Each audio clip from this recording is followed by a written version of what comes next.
The city breathed in the rain, a damp, metallic sigh that fogged bus shelter glass and turned streetlights into hazy, tear-streaked halos. Alara huddled deeper into the recesses of the shelter, the thin fabric of her worn jacket doing little to fight the evening's creeping chill. Her world had been whittled down to the weight of the backpack between her feet and the constant, low hum of anxiety in her chest. 24 years old, and her entire life could be stolen with a single, careless snatch. She watched the rain slant through the orange glow of the sodium lamp, each drop a tiny, shattering world.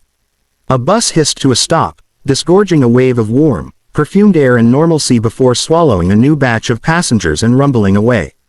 The shelter emptied, leaving behind the scent of wet asphalt and loneliness. Alara was about to adjust her position when she noticed she wasn't alone. On the far bench, a little girl, no more than 5 or 6, sat with a quietness that seemed unnatural for her age. She was meticulously dry, her pink raincoat slick and bright, her matching boots swinging a good foot off the ground. A woman, presumably her mother, stood a few feet away, phone pressed to her ear, her voice a sharp, frantic whisper. "I don't care about the logistics, Mark. You can't just. What am I supposed to do with her now? This is your fault, you know. You're absolute, monumental." Alara looked away, the familiar ache of other people's messy lives pressing in. She focused on the condensation her breath made on the glass, drawing a single, wobbly heart before quickly wiping it away. Sentiment was a luxury she couldn't afford. The little girl's gaze, however, had settled on her. It wasn't a stare of curiosity or fear, but of deep, unnerving assessment. Alara tried to ignore it, pulling her sleeves down over her cold hands. The mother's voice escalated. "Fine, fine, just come and get her. I can't do this. I'm at the bus stop on Elm. Don't be long." There was a click, a frustrated sigh, and then the sharp clack of heels on concrete. The woman walked away without a backward glance, her figure dissolving into the rainy gloom beyond the shelter's light. Alara's breath caught. She looked from the vanishing woman to the little girl, who simply watched her mother leave, her small face a placid mask. A minute passed, then 2. The bus schedule above them flickered, unreliable and outdated. "She's not coming back," the girl said. Her voice was clear, a small bell in the damp silence. Alara startled. I'm sure she is. She probably just went to get the car." The girl shook her head, a solemn, definitive motion. "No, she does this. She gets the sad mads and leaves. Daddy will come, eventually." A cold knot tightened in Alara's stomach, colder than the night air. She knew what it was to be left. She hugged her knees tighter, a human fortress. "You shouldn't talk to strangers." "You're not a stranger," the girl said, tilting her head. "You're the lady who draws hearts on the glass." Alara felt a blush of shame heat her cheeks. She was seen, truly seen. Most people looked through her, their gazes sliding off her like water off glass. But this child had looked at her. "My name is Lily," the girl announced, swinging her boots again. "What's yours?" Alara. The name felt foreign on her tongue, a relic from a life she no longer recognized. "That's a pretty name," Lily said. "It sounds like a star."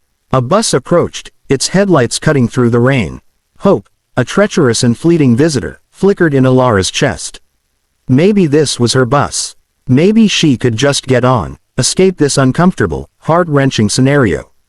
But the bus rolled past without slowing, its destination sign reading, "Out of service." The hope died, leaving a deeper hollow behind. Lily watched it go, then turned her large, impossibly blue eyes back to Alara.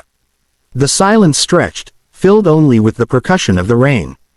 Alara's mind raced. What was she supposed to do? Call the police? She couldn't. Her own name was in systems she was trying desperately to avoid. She was a ghost. She couldn't report another haunting. She looked at Lily, at her clean coat, her well-fed frame, the tiny, expensive-looking teddy bear peeking from her pocket. This was a child from a world of houses and heated cars and beds that didn't fold up. A world Alara had fallen out of. She had nothing to offer. No safety, no security, no warmth. Lily slid off the bench. Her small footsteps were quiet on the wet concrete as she walked over and stood directly in front of Alara.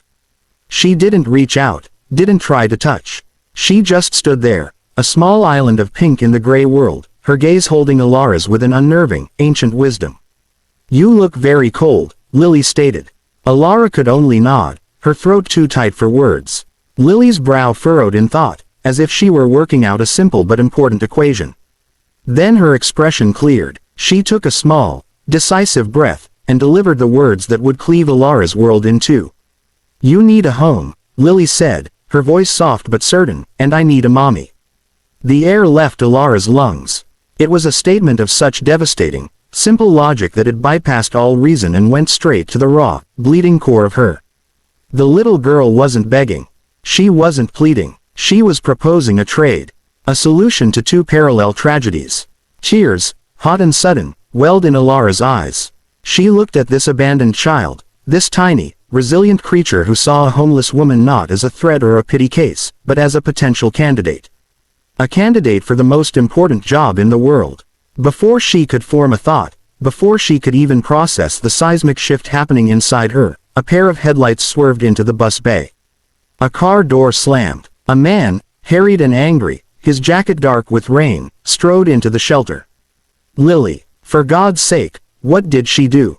Where did she go? He didn't even glance at Alara, his focus entirely on scooping up his daughter.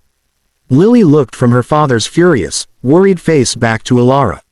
She gave a tiny, almost imperceptible shake of her head, a silent plea. "Don't tell. She just left, Daddy," Lily said, her voice suddenly that of a very small, very scared child. "A nice lady stayed with me." The man's eyes finally flickered to Alara, a look of fleeting, distracted gratitude. "Thank you," he muttered, his voice rough with emotion. He swept Lily into his arms. "Let's go home, baby. I'm so sorry." And just like that, they were gone. The shelter was empty again.